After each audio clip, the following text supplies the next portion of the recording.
Welcome to the Slop Farm. Enjoy the video. You begin by making the environment reproducible.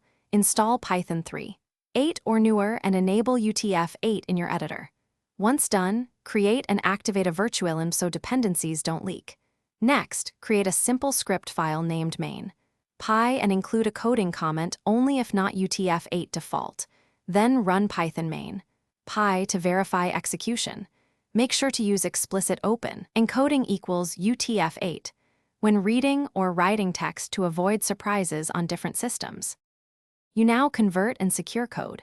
Explain why bytes matter. Networks and files transmit bytes, not Python objects.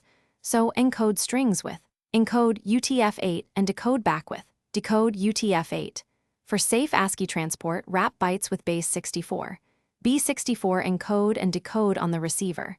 If you need distribution instead of source, compile with PyCompile or use compile to bytecode and write. Pick. Marshall can serialize code objects, but be cautious with compatibility across Python versions. You finish by packaging and validating.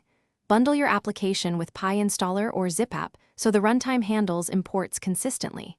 Then run unit tests that include non-ASCII inputs and edge cases like null bytes and surrogate pairs.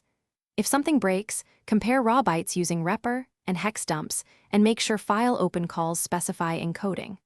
One key troubleshooting tip.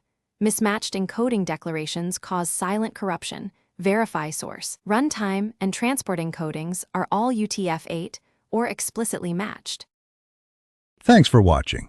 Consider subscribing if we helped you today.